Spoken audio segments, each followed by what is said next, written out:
Yes, Mr. Sibiya.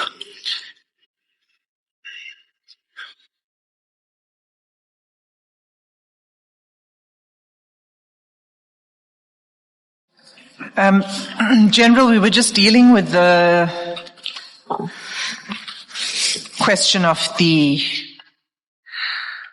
your instruction that dockets that are in court should be transferred before we adjourn. Do you recall? Yes, commissioners. And you took us to these disbandment plans, the action plans, right? And I just want to close up on that. The first version of that plan, which is the one that was presented on 6 March, which we looked at, and which is in file 2 at page 334. It says, just to refresh your memory, that the dockets that are on the court roll will remain with the team. That will be scaled down both in KZN and Eastern Cape until the finalization of the prosecution processes. That was the plan that the minister, you said, partially approved. Yes.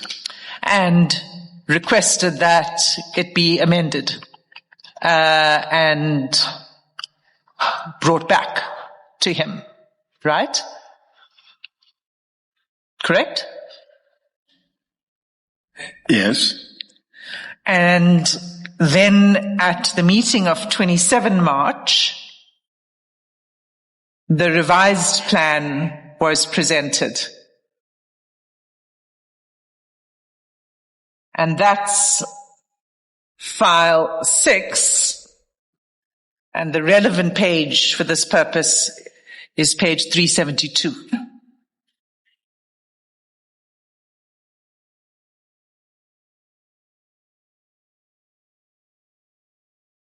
Okay? Got it. All right. So in the minister's statement to the commission, and let me take you there too. I'm sorry that it's a lot. You can close the first 6 March version of the plan. But if you look at page file 4. File 4. File 4. At page 375.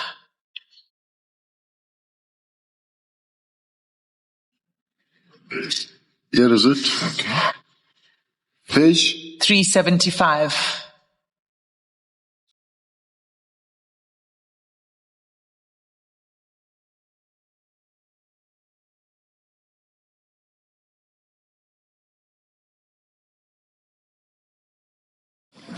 Okay. 375. Yes.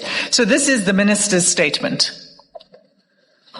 And what the minister says is on 6 March 2025, the SAPS prepared and delivered a presentation titled Briefing to the Minister of Police on PKTT Disbandment Plan.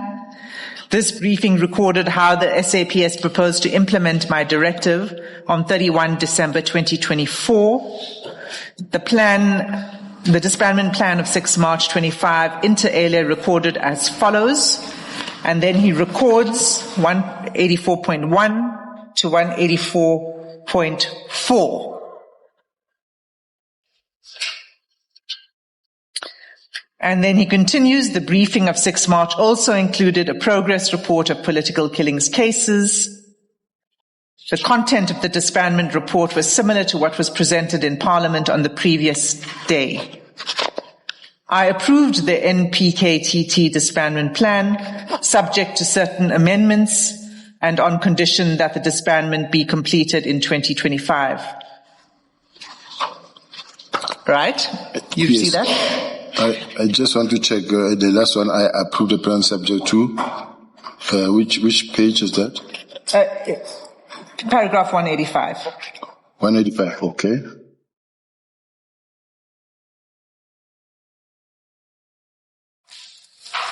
And then he attaches the revised version of the plan as SM27. Okay? And that's the plan that is, that we are looking at page 368. It starts on 368. But specifically on 372, you'll see what we discussed just before the adjournment, that the revised plan contains the recording that the 114 dockets that are on the court roll will remain with the current investigating officers. Right? So the minister didn't disapprove. He never said that those court roll, those cases that are on the court roll should be transferred. There's nowhere where the minister gave that instruction. In fact, what he puts up in his statement is the revised plan and has no issue, takes no issue with the 114 dockets that are on the court roll remaining with investigators. But do we know, Mr. Sim, what the certain amendments that the minister is referring to were? No, we don't. The minister never referred to which amendments. All the minister did was say, and here was the revised plan, and the revised plan includes the same requirement as the previous meaning. Or is that if it had been an amendment, one of those amendments he required, it wouldn't have remained in the next version. This is a revised plan after the amendments. After the amendments. Oh. So if he had asked that has to be removed, then it wouldn't have been reflected in the revision. So what I'm saying to you, General, is that the minister didn't request that should be removed. May I be allowed, Chair, to read this fourth one, because this whole action plan, I haven't come across it, I haven't seen it myself. I've always known the action plan that was submitted a day after the meeting at Parliament. The next morning on the 6th, there was this action plan. This one I haven't seen. So I'm reading it now. But what I see, handing over of the docket under investigation, I'm reading at page 10, page 375 action plan, the latest one, Chair,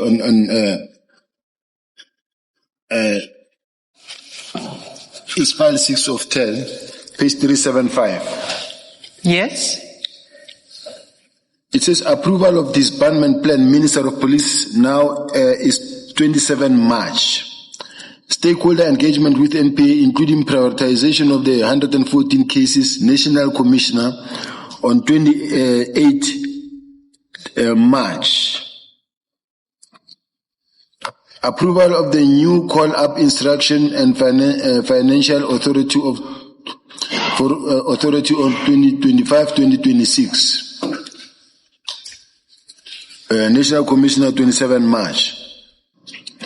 Handing over the docket under investigation to the Divisional Commissioner Detective and Forensic Project Manager, Divisional Commissioner Detectives on 26th of March 2025.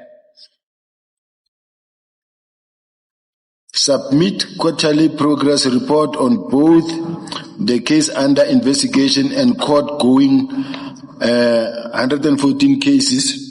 Minister, National Commissioner, Deputy National Commissioner, Crime Detection and Deputy National Commissioner Policing, and the responsible person is Project Manager, Divisional Commissioner Divisional Commissioner Detective and Forensic Service on the 4th of July and continuously. So, as far as I'm concerned, the handing over, including the handing over of the court-going docket, it had to be done by the 4th of July, and continuously. That's not what it says here. What does it say? It says submit quarterly progress reports on both cases under investigation and court going. It's about progress reports on the cases. And there are two individuals who are responsible for this progress report. General Sentumule and General Kamalo.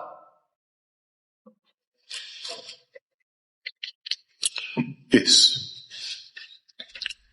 And the same document that you're looking at now, 3 pages earlier, at 372, talks about the court-going dockets. And it says it will remain with the current investigating officers.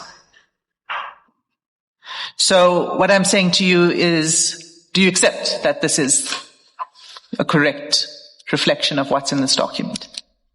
I accept that this is a reflection of what is contained in this document. However, it's not the document that I myself was aware of. Okay. All right. That's fine. What I'm saying to you is that this, read with the minister's statement, indicates that the minister did not request that the 114 court-going cases must be removed. Do you see that? Yes.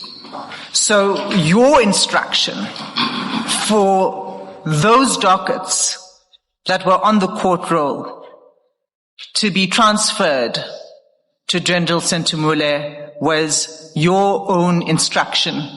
It did not come from the minister and it did not come from the National Commissioner.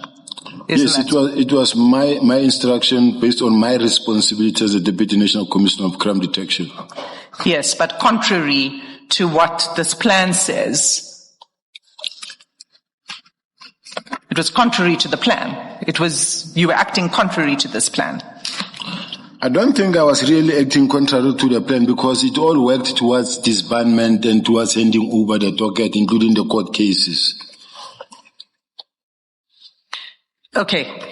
Do you accept that your instruction that court-going cases, the court-going dockets must be transferred to head office contradicts bullet point 4 on page 372? Can we fix, Chair, this thing that my instruction that the docket be transferred to head office? Because that's not the instruction that I gave, that the docket be transferred to head office. I said to the Divisional Commissioner Crime Detection. But General, even that is contrary to the plan, because the plan is that court-going dockets must remain with the PKTT. That's why the minister says, I approve the plan subject to the condition that the disbandment be completed in 2025. So even the minister was happy that the PKTT must continue to exist at least until the end of 2025. And court-going dockets were to remain with the current investigating officers, not to go to a different division. Even the minister says that. You know why I'm taking time and quiet, Chair? It's like when I juxtapose what is contained in the report, the study that says we need to re-establish the specialized unit, the murder and robbery unit, and to capacitate them and to make sure that we resource them, resource capacity. And then with this instruction that says, all right, investigate, and then the court-going docket must remain there. Now, I'm trying, from my angle, in trying to push the performance of the detectives and capacitating the environments that we are talking about. In my case, to me, it was like all rivers leading into the ocean. I was saying we need to capacitate the murder and robbery unit, because in the murder and robbery unit, you don't have ordinary detectives who are not experienced. And even the same people that were there, they could still be the same people that just taken into the murder and robbery with their dockets. General, what started this debate was a reference by Ms. Hassim to the transfer of the dockets to head office of Pretoria. But throughout until then, Ms. Hassim has been referring to the transfer of dockets to Generals and Tumule. So I think that's what we must understand here to be talking about. And the question is, do you accept that your instruction that all dockets must go to General Sentumule was at odds with what the plan said, which was, insofar as court-going dockets are concerned, those are not to be transferred to General Sentumule. That's the simple point Ms. Hassim is making. Do you accept that? That is, you gave an instruction that was at odds with the plan. Whatever the justification. Out of respect of the chair, I will accept, but under normal circumstances, chair, I was not going to accept in this sense, in a sense that you must testify in accordance with what you know, the factual position that you know. It doesn't matter who the question comes from. Do you accept that your plan was that, or rather, your instruction that all dockets, including dockets in respect of court-going matters, should be transferred to General Sentumule? That was my instruction, Chair. Thank you. The answer, Ms. Hassim, is that he accepts that his instruction was at odds with the plan. Thank you, General.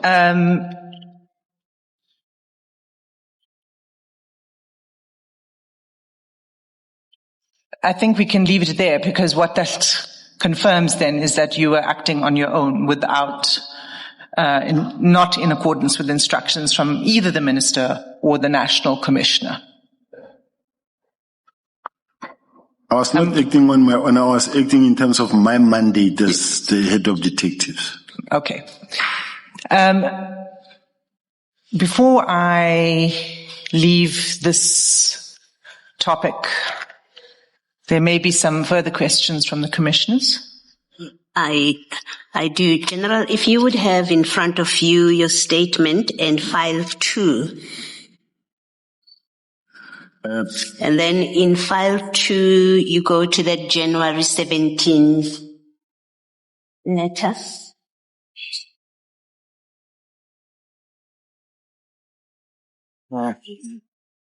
It's 2. File 2. Huh? Page? Yeah. Page what? 205. Commissioner Kumalo says page 205. Yes. Yes. That's where you have SS13. I've got it. Are you there? Yeah. But what I want to first understand, which is not clear from your statement, when you got, so this letter, the disbandment letter, is issued on the 31st. You do say in your statement that it gets sent to you by Brigadier Litoko, I think, and you consider it to come from the office of the National Commissioner. General Sibola, not Brigadier Litoko, Commissioner. Okay, but Brigadier Litoko sent you something. Brigadier Litoko sent me the directive that comes from the National Commissioner that says I must communicate the minister's directive to the relevant team. That's what I'm referring to. I'm referring to that. That came from Brigadier Litoko. I'm not yet at General Sibula yet. I'm still discussing Litoko. And what you do in your statement, you explain, so if you look at paragraph 71, you say on the 3rd of January, Brigadier Litoko communicated the minister's decision to me and directed you. Para 71?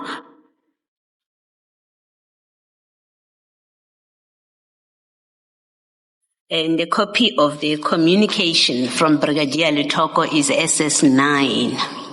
I just want you to keep your finger on that. We'll come back to that SS9 because that's really what I want to discuss. But my apologies, page 71. Paragraph, yes, we are in your statement now, page 25, paragraph 71. Oh, page 25. Paragraph 71 in your statement. I've got it, Chair. Yeah. So that's where you say that you first, this is where Brigadier Lutoko sends you. Here's what you say, in fact. Lutoko communicated the minister's decision to myself and other officials, right? And then gave you certain directions. This is what you say. And then if you just page over, and then you say in paragraph 75, the next page, you say on 7 January 2025, your office directed an email to divisional commissioner. And at this point, I'm still trying to understand the chronology, how things happened. So on the 7th of January, you write to General Khumalo and brought Brigadier Lutoko's communication to his attention. And then at 77, you explained the National Commissioner was on leave. That's on the next page. And then at 78, paragraph 77. The commissioner's running fast, and then okay, I'm going to try and I'm still stuck at 75, trying to read to understand, so that when I go, slow me down if you need to. You read 75, and then you can tell me I can move on. My office directed an email to the division committee and to this attention. I directed that he provided with the report. I've read 75. Okay, go to the next page. And then at 77, it's not really of significance, but you say the National Commissioner was on leave at the time. And then you say, I called Major General Rabi to assist me with preparing an implementation plan. Okay? Do you see where I'm reading? The initial paragraph 77. Yes, sir. Yes, to assist me with the preparation of the implementation plan. Yes. Okay. And then you say on 14 January, that is at paragraph 78 now, you say on 14 January, General Rabi sent the implementation plan to Major General Sibula. And then you say in the next sentence, on 16 January, General Sibula sent an implementation plan to me. And then you give us those email addresses. And then in 79, you then summarize the sequence. 79.1, you say Rabi sent the implementation plan to General Sibula on 14 January. And then 79.2, you say General Rabi then sent the implementation plan again to General Sibula on 14 January, a different time. And then on 16 January, at 79.3, in the next page, you say on 16 January at 11:36, General Sibula then sent the implementation plan to Captain Sibongile in your office. And then in paragraph 80, you say General Rabi had cited the author of the implementation plan as the National Commissioner. However, upon discussion with National Commissioner on the said implementation plan, he instructed me to sign it off because in his view it was an operational matter and it wasn't necessary. Now, when you were testifying to this paragraph 80, you said this instruction from the National Commissioner was on the 14th of January, that you should be the one that signed this implementation plan. You remember that? I remember, Commissioner. Okay. And then you say, consequently, I changed the name on the implementation plan to my own. On 17 January, I signed the implementation plan, and then you addressed it to General Khumalo. Now, You've given us, and I don't need to get there to refer you to the document. You've given us in file 2, and if you need me to take you there, I will do that. What you say is an affidavit of the National Commissioner in your application, where he speaks to you coming in when he was in a meeting with General Sibiya. You remember that? I do. You don't need me to go there. And there, General Masemula says that was on the 15th of January. You accepted that day? I accept that. Okay, that's fine. Now, so you've had 2 discussions with the National Commissioner. The first is on the 14th, and the next one is on the 15th. That's what happened, right? I will admit to that. Okay. Now, you say everything that you did from the letter of the 17th that you sent to General Khumalo, you did it on the basis of an instruction communicated to you by Brigadier Letoko on the 3rd. And that's how, and when communication comes from Brigadier Letoko, you know it's from the National Commissioner. You remember that evidence of yours? I do, Commissioner. Okay. And what do you say was the instruction that was communicated to you? By Letoko. Yes. You may look at paragraph 71 if it will help.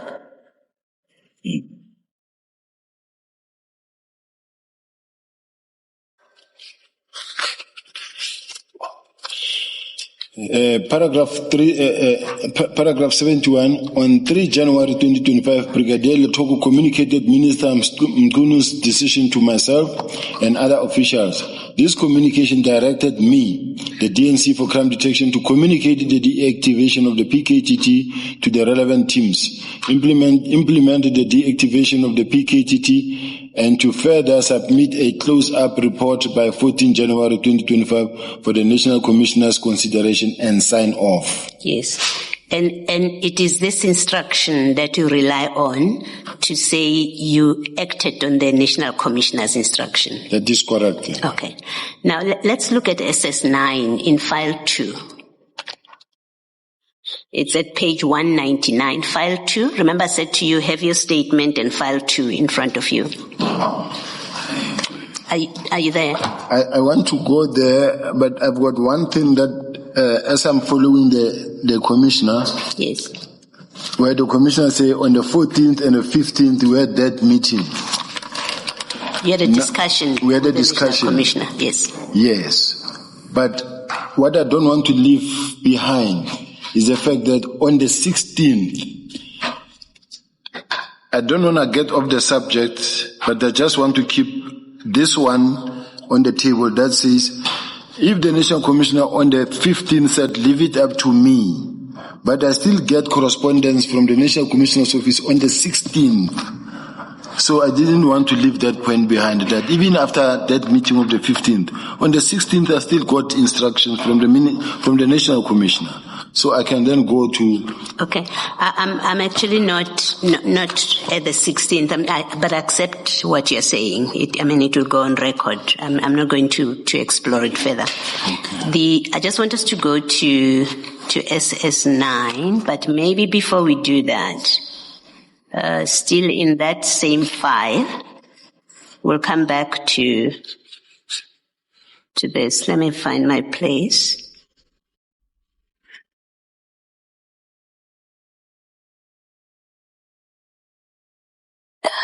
Okay, what happens when you're dealing with a lot of paper is you lose places.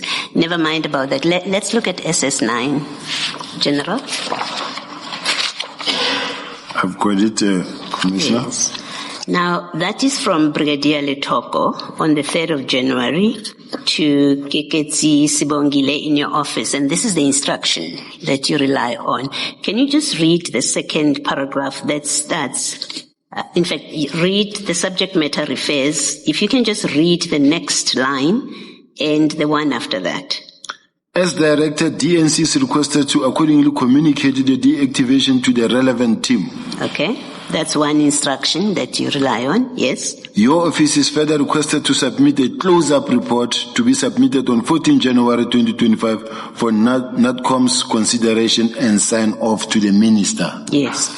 So when you say that this SS9 instructed you to implement a deactivation plan of the PKTT, where do you get that?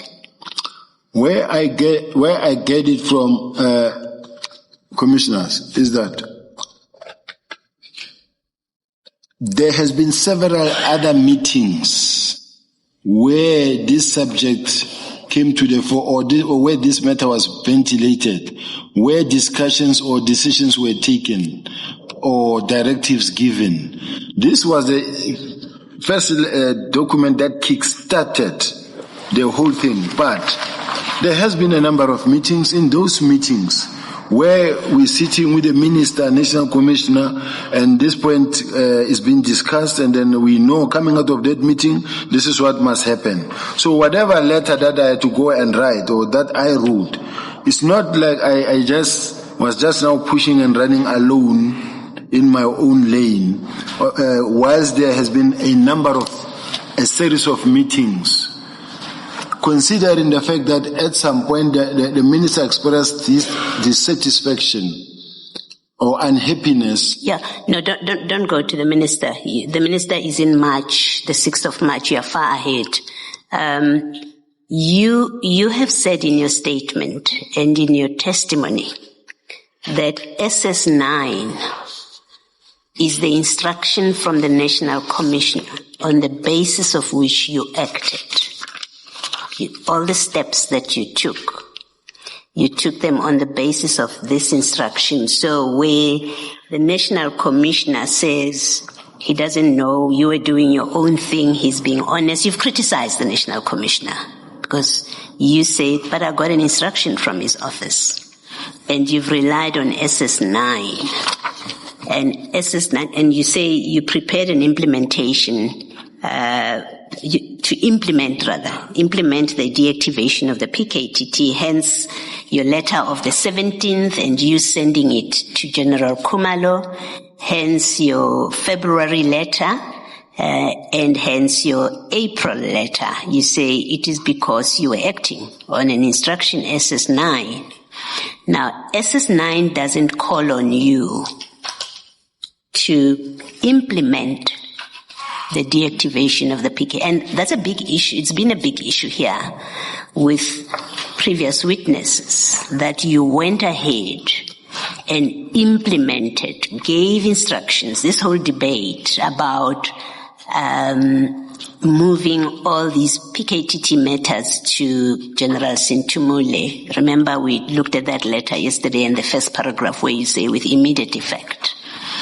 And you continued to give instructions.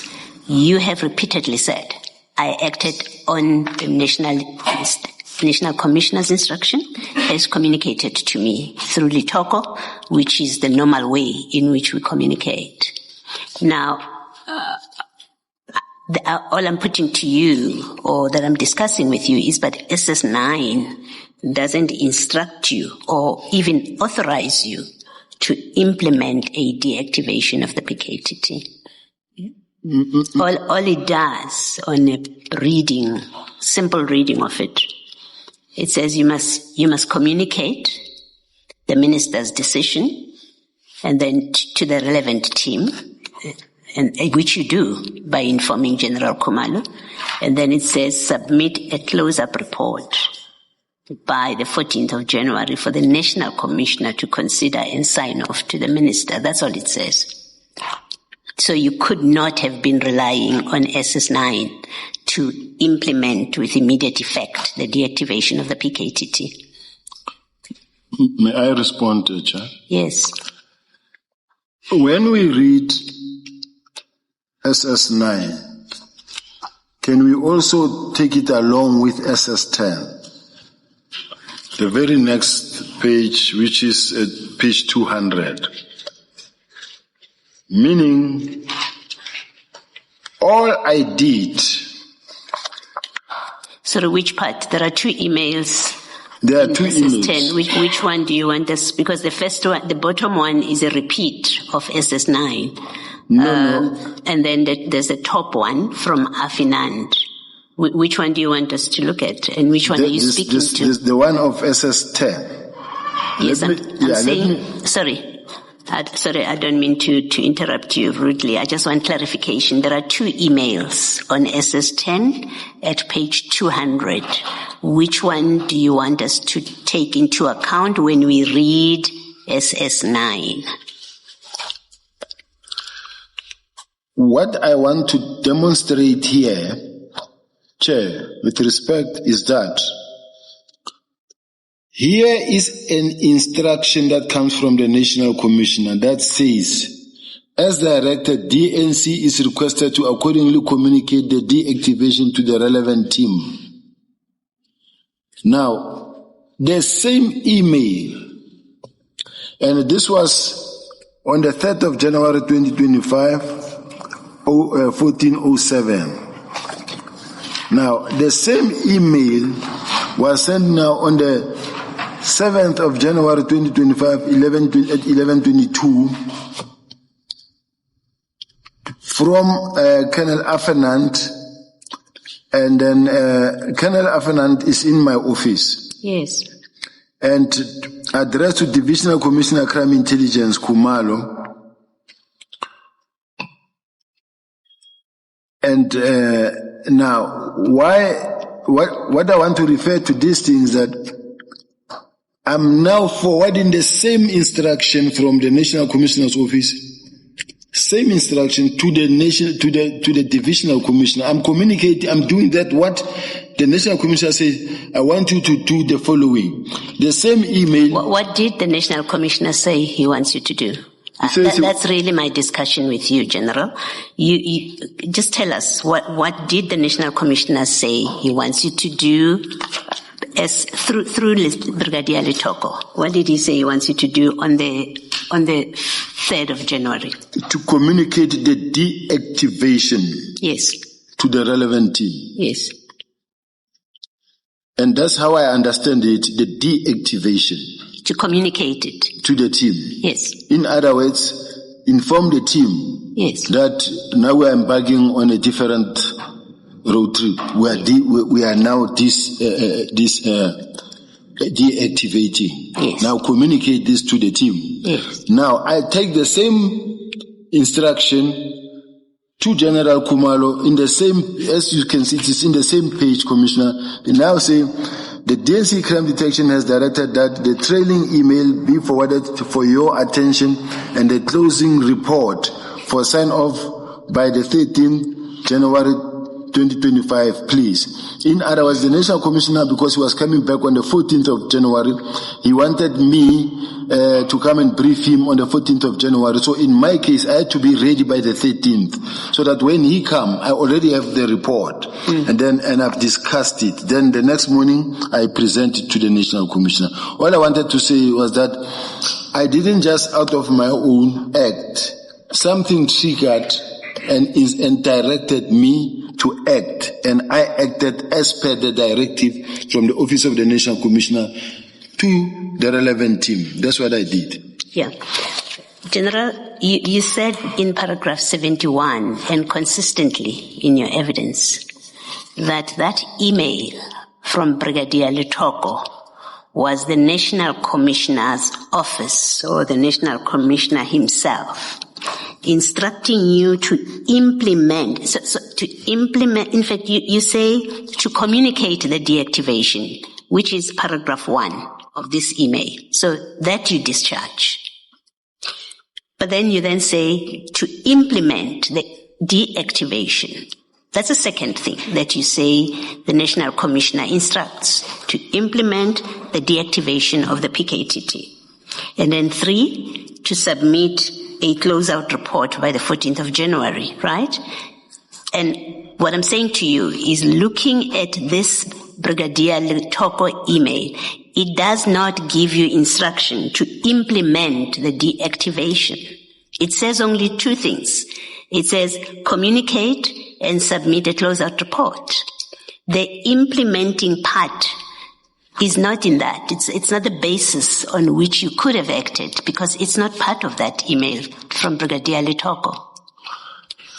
To start with, Chair, I believe that the moment I begin, let me put it this way. When the minister wrote a letter to the National Commissioner to say, this is what I see, how I see it, and this is what I want done, the moment the National Commissioner implement the national or forward it to the next person lower, is the National Commissioner is beginning to act on the minister's letter. That's the way you see it. That's the way I see it. That's now beginning to implement. Yes. That's the implementation now. Because if the National Commissioner was not in agreement, it was going to have to bounce back from that level back and say, can I engage? But now, in this case, the fact that now it had to now cascade further down, it means now we are now in the implementation stage. Can we agree? I think it's easier if we agree that SS9, which is also repeated in SS10, does not say to you, implement the deactivation. It doesn't say that when you read it. Just on the face of it, General, and it really should be easy for you to accept that. What makes it difficult for me to accept is that a close-up report, the word close-up report, is a big word. No, it may be a big word, General. You say three things. You know you're distinguishing between, in your paragraph 71, you distinguish between a close-up report and implementation of the deactivation. So you understood it as you were drafting this 71, paragraph 71, that those two are different. So let's not now conflate them and try and make them to mean the same thing, or implementation flows from a close-up report. You understand and you express it that way in paragraph 71, that he instructed you to do three things. You don't say in 71, he said, communicate and prepare close-up report, and because he said prepare close-up report, I started implementing. That's not what you say. You say, he said implement. And so where he says he never gave me instructions to implement, he's being dishonest. That's what you've said consistently. And what I'm putting to you, or what I'm simply discussing with you, is you could not rely on SS9. And insofar as you're trying to rely on SS10, you can't for the instruction to implement, because they do not say to you implement. They say only two things: close-up report, communicate. I think, Chair, at this point in time, and I beg for your indulgence on this one, Chair, in this sense, if myself, I get this email and I give it to my legal team who assist me to craft the statement, who also understand it the same way and say, all right, in crafting and the word implement was used.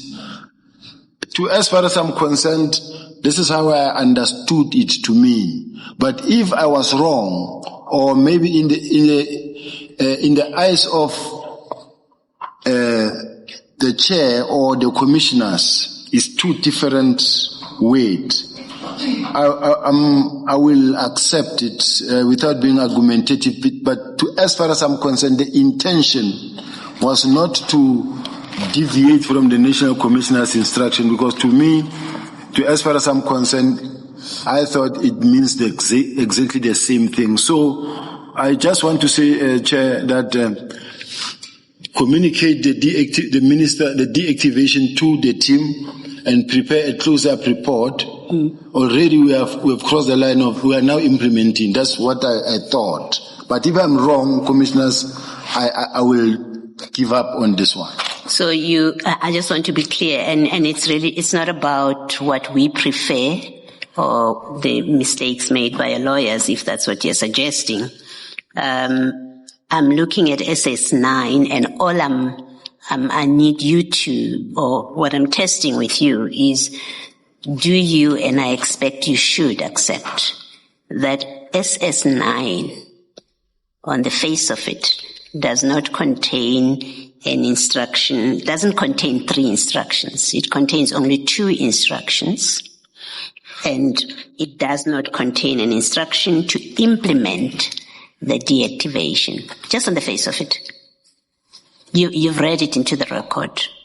You may have read in your head, interpreted it, and decided it does contain an instruction to implement. That's a conversation for another day, how you would have gotten there. But I'm simply now discussing with you that on the face of it, it doesn't tell you to implement the deactivation of the PKTT. On the face of it.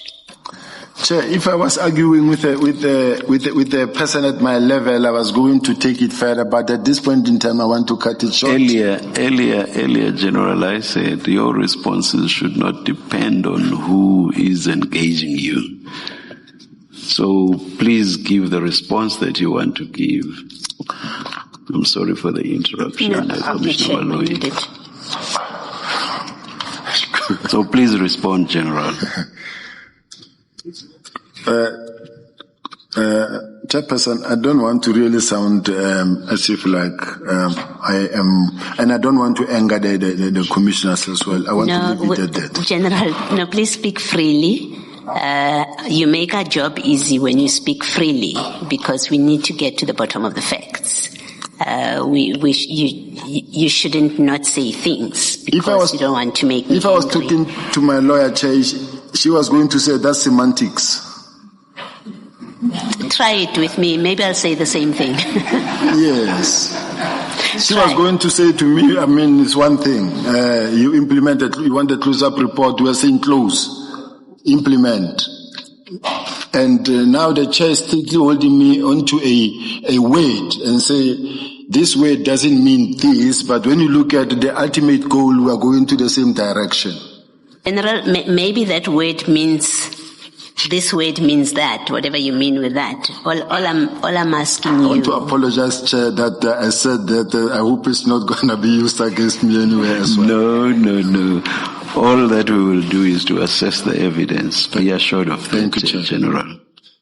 General, all I am seeking from you is, do you accept on the face of SS9 that it doesn't contain an instruction to implement? It doesn't contain, maybe let me simplify it.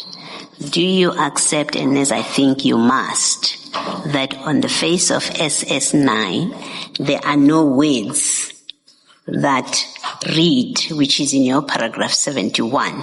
There are no words that say implement the deactivation of the PKTT. I want to keep it simple. Do you accept that? On the face of it? I accept it.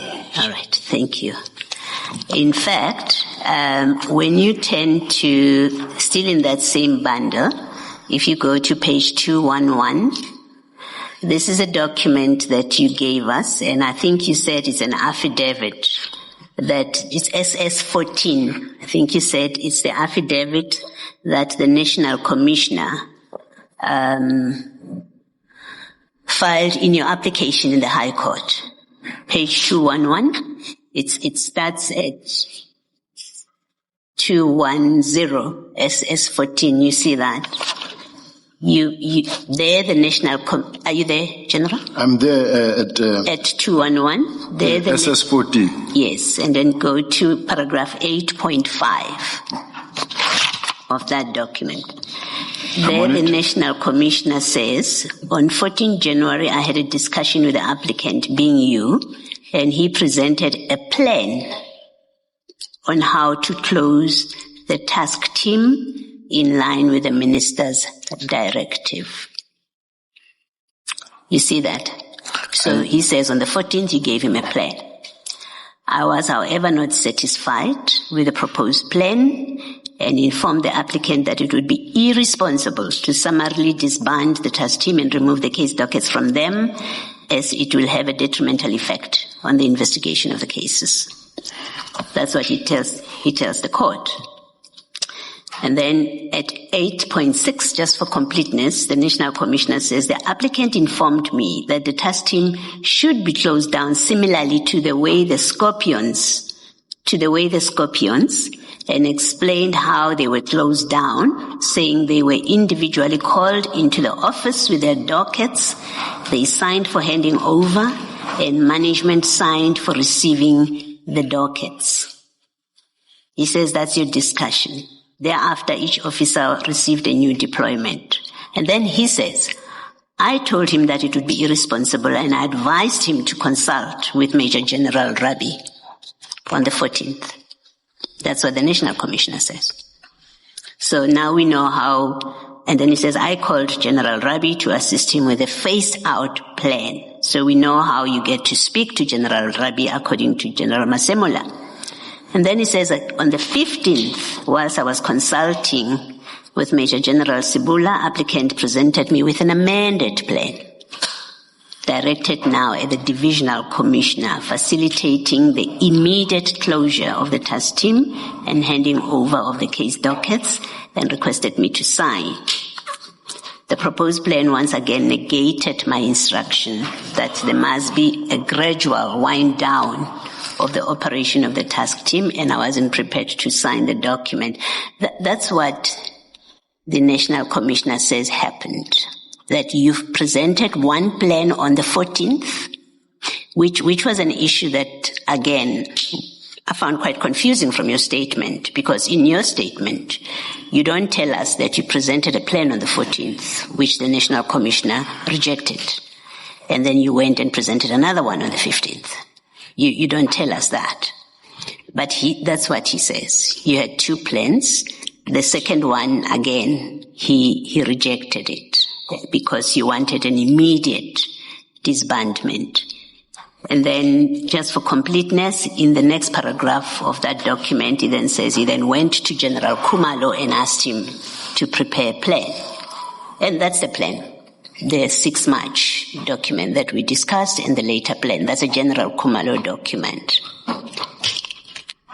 All it comes down to, and this is what I want to put to you, all it comes down to is you did not have an instruction from the National Commissioner to implement a disbandment, a deactivation plan. He didn't give you that instruction on the 3rd of January.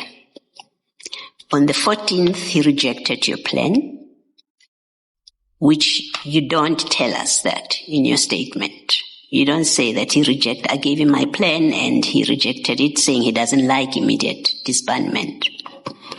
On the 15th, he rejected your plan, and this is documents that you have provided, by the way, the affidavit, to prove that the General Masemola has said these things on record.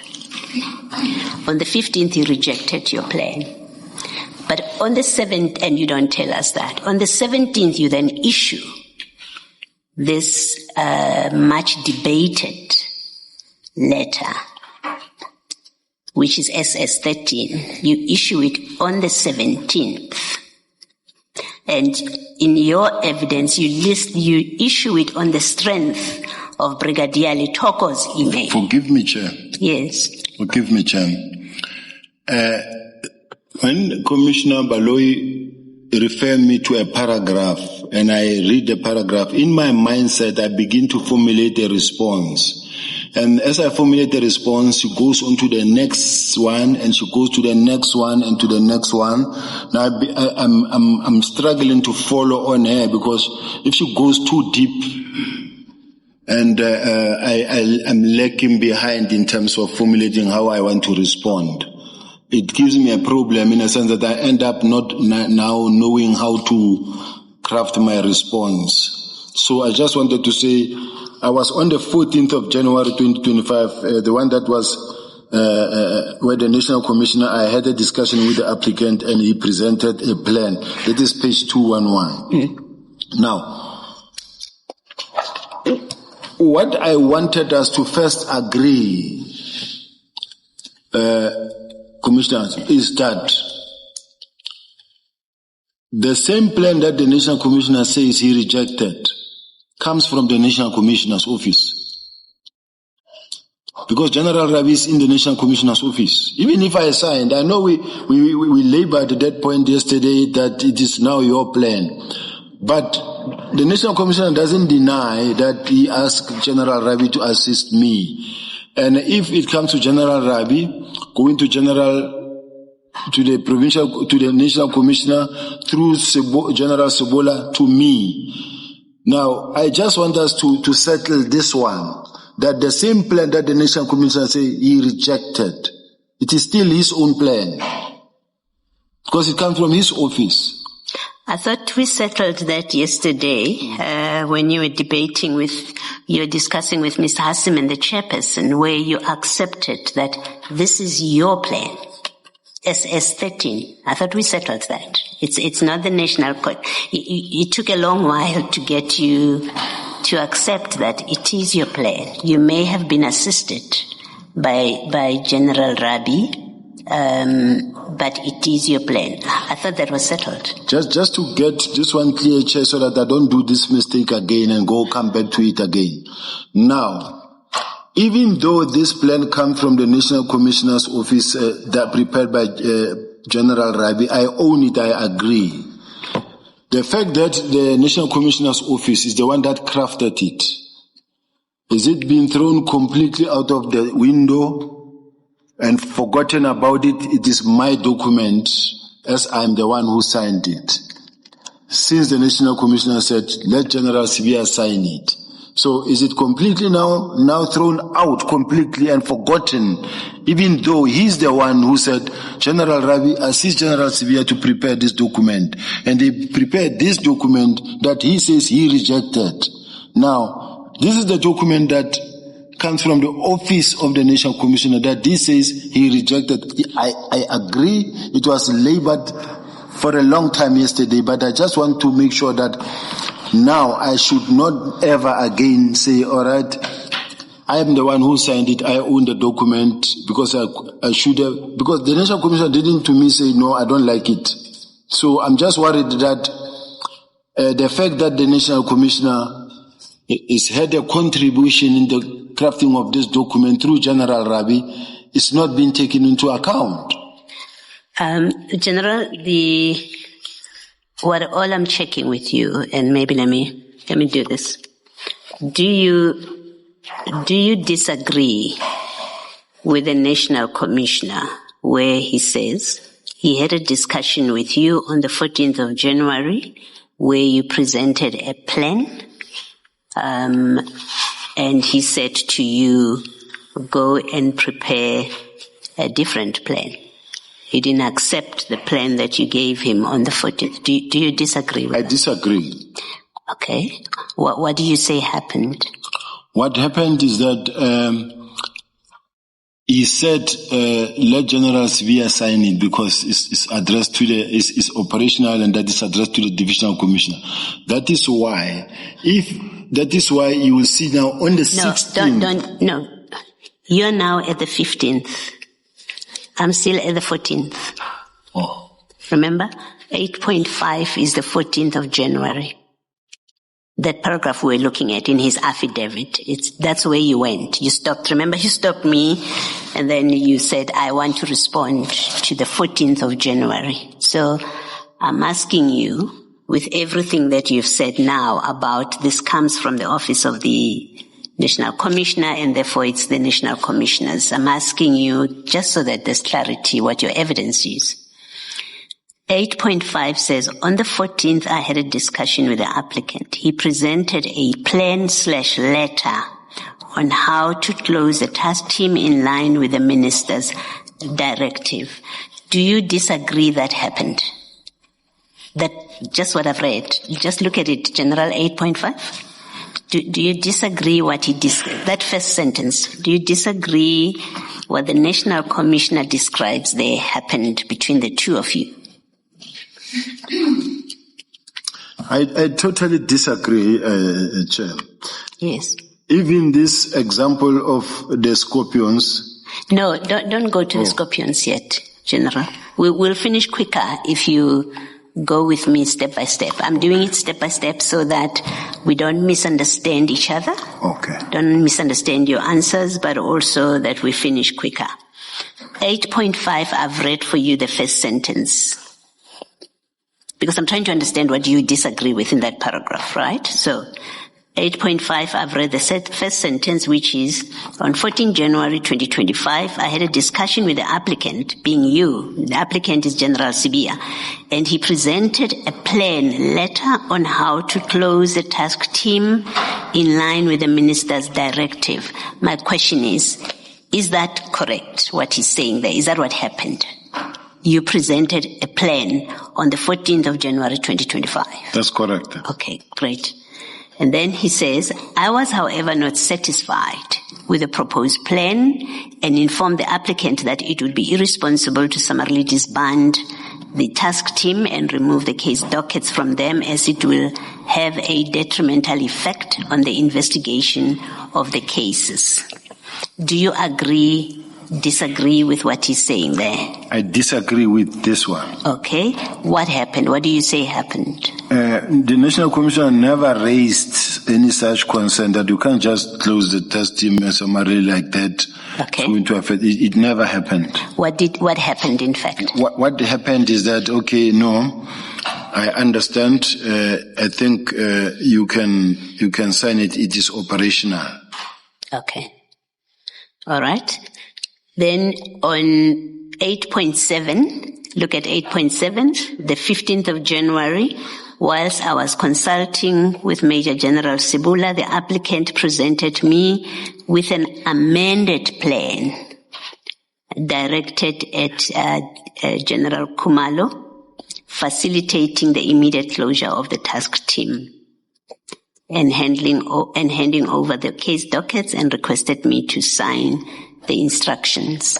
Did that happen? What he's describing there? Did you submit an amended plan to him? We know that you did see him when he was with Brigadier Sibula on the 15th, because you've said so much.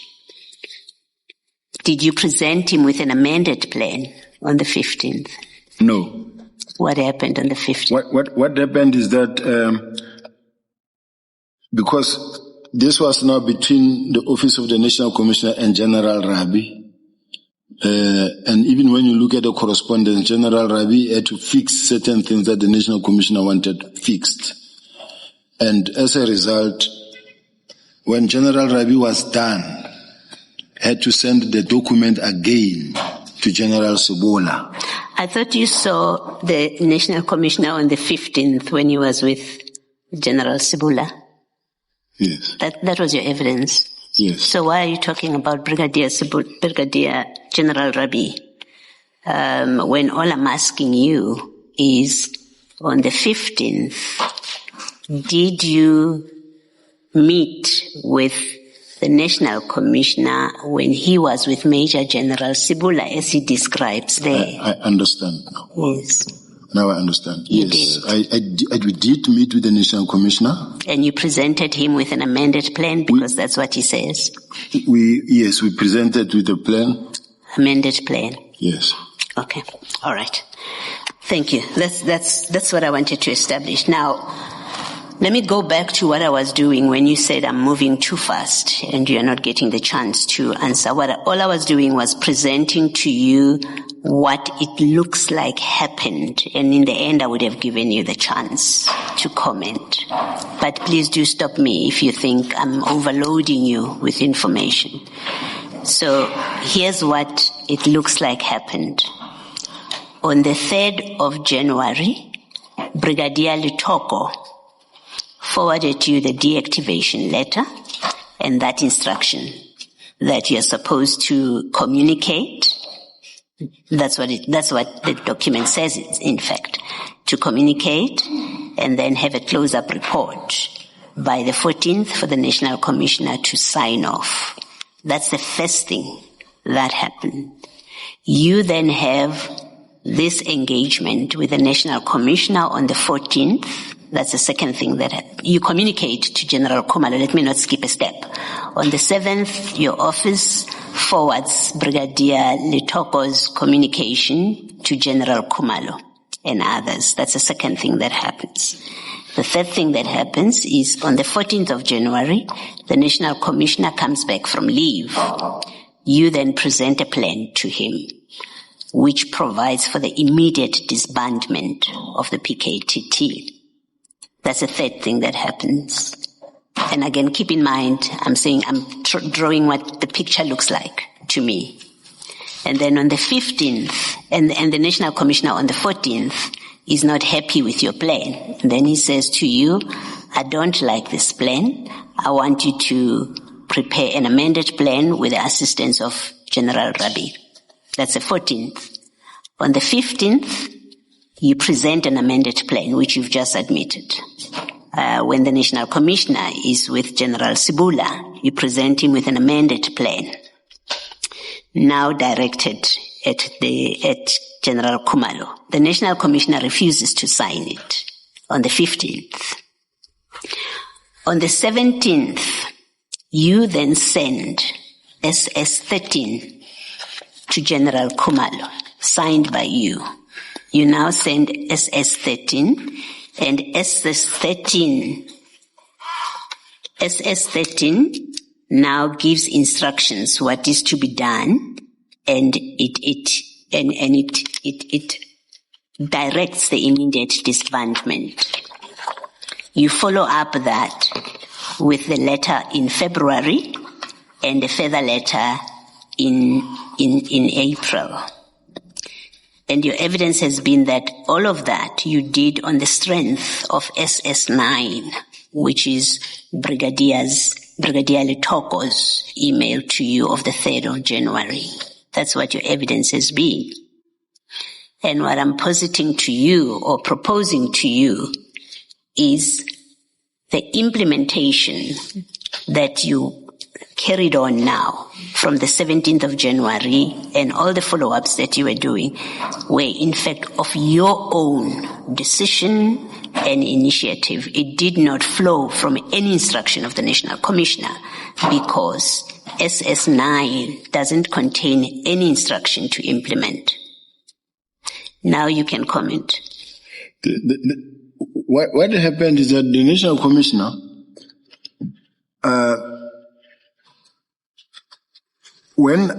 after I received this thing from Brigadier Letoku, this email from Brigadier Letoku, I did speak to the National Commissioner telephonically, and he said to me, just make sure that you prepare that report, because the minister wants it by the 20th, but at least let me get it by the 14th when on my return to work. And I said, no, it will be ready. And then I have also approached General Rabi as advice, and then he said, okay, I'll also give him a call, which he did, give him a call. Now, I want to say that whatever that I implemented, it was just based on a common understanding that we are acting on this directive by the minister. At that point in time, no one ever expected that this could lead to this mountainous problem that we are now dealing with, because it was just all in the performance of our duties at that point in time. And I believe you, commissioners, the National Commissioner of the South African Police Service, what he says is final. There's no way I'll argue with the National Commissioner at any given moment, in his office, in his absence, telephonically, or what, because once he may ask you to say, can you please, but it's an instruction. So all I'm saying is that whatever that he says, I would not deviate from what the National Commissioner said. I accept that. I think what is important in what you have said, General, is you say, everything that I did, I acted on the common understanding that we are giving effect. We are all giving effect to the minister's decision. That I can accept. That's how you acted. If indeed that's how you acted. What I was taking issue with and debating with you is it's a misrepresentation to say Brigadier Letoko's email contained an instruction from the National Commissioner to implement the deactivation. That's the issue that I was taking with you. And I take it because in that document, nowhere does it say that. So we are back to you saying things that are not reflected in a document. That's really what my debate is with you. If you say I acted because I was just doing my job, the minister has given an instruction, and I thought we are all on the same team. We all want to implement immediately and deactivate. That's why I went ahead and gave instructions. That's your story. That's your explanation of your behavior.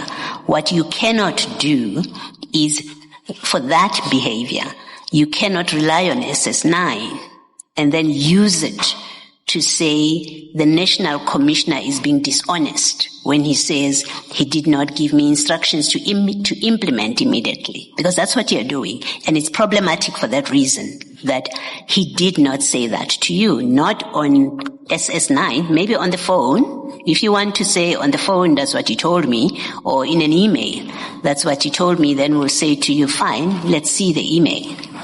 But if you're relying on SS9, which is what you've been doing since you sat on the stand, and in your statement, if you're relying on SS9, no, SS9 does not give you that instruction. You drew it from somewhere else, not from SS9. May I comment, Chair? Yes, you may. This words that says the National Commissioner is not being honest when he says that, if many will remember, after the 6th of July press briefing by General Mkhwanazi, at some point the National Commissioner was asked by the media, were you aware that he's going to make such press conference? He said, yes, he told me. And did you give such order that this team be disbanded? He said, I never gave anyone any instruction. And then based on that, from my side, knowing that I have an email that directed me, that is how I approach it, to say, but the National Commission is not being honest here, because the email, if you have another email, point us to it. Let's stop doing this, this secular discussion. If you have another email, by all means, introduce it. SS9, and now I'm putting it to you. SS9 does not instruct you to implement the deactivation. It doesn't. If that instruction was ever given by the National Commissioner, it's contained somewhere else. And you are free to refer us to that. But we can't keep doing this where you are insisting that the National Commissioner told me to implement the deactivation and he did that in SS9. It doesn't. And it's problematic that you insist that SS9 contains such an instruction. It doesn't. On any construction, it doesn't.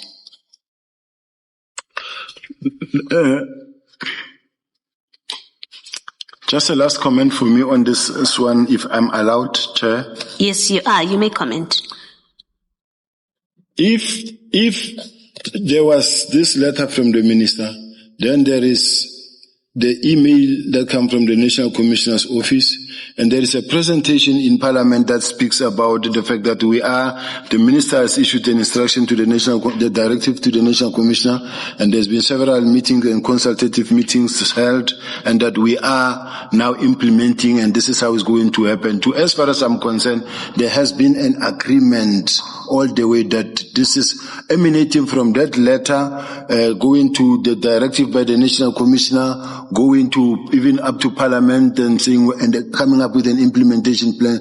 To me, the cycle is completed. But if it is rejected by the commissioners, I will accept it as well. General, the National Commissioner implements with General Khumalo. We know that. He goes to General Khumalo and says, prepare a plan for me. So he is doing something arising from that letter from the minister. You do your own thing. And what you do is not based on anything that the National Commissioner asked you to do. He asked you to communicate, which you do. You communicate. 2, he says prepare an activation plan, which you do. You present it to him on the 14th. But you do a third thing. You implement immediately. You give instructions to implement and deactivate. That is not contained anywhere in writing that we have seen. It's not in SS9, and if you're and so far you've relied only on SS9. So, and if that's the only thing you're relying on, what I'm putting to you is SS9 doesn't give you that instruction, so you acted without instruction, because that's what you're relying on. It follows. You acted without instruction, and that's what it is, General. You can comment lastly if whatever the chair allows you to do, but I don't think there's any point in doing this, because we are going around cycle. You insist that you acted on the basis of SS9, and I guess we'll evaluate it for what it is. But that is your evidence. I guess we have to accept your evidence is you acted on SS9. Feel free to comment, General. I feel oppressed, Chair. No, feel free to comment. I feel oppressed in a sense that this is an official process. It's not a private process. It's an official process coming from the minister to the national commissioner to me. We are all in it. Now, when the national commissioner chose to do something with General Khumalo, which he never alerted me to. He never said to me, leave it, I will do it. And then went and did it somewhere with General Khumalo when I don't know. And I kept on communicating and doing things, hoping that I'm doing that what the National Commissioner also expect me to do. And then in the meantime, later, it transpired that he was doing his own thing. But what pains me the most is the fact that even the same letter that I know is going around in circle, but even the same letter, this letter, comes from the National Commissioner's office. Now, although I own it because I had to sign it, it just kills me to see how the commissioners are rejecting it, that it comes from the National Commissioner's office. It was prepared from the National Commissioner's office. Even though I signed it, I accept that. But be that as it may, Chair, I accept. And I don't want to really make the commissioners angry. I accept this point, and whatever direction it takes, I'll accept it, Chair. Thank you, General. Thank you, Chair. Shouldn't we perhaps take the adjournment at this stage? Were you moving on to a new point, Ms. Hassan? I had one last thing to round up on this, and then move on to. So, I'm in your hands, Chair. That's in order. That's in order. Please proceed. It's just one. Let's say 3 questions that I'd forgotten at the end of my last round of questioning, and it's this. It's about the implementation. And we all know that 3 end up being 15. I'm happy to do it after lunch, Chair. All right, let's adjourn and resume at 2 p.m. Thank you.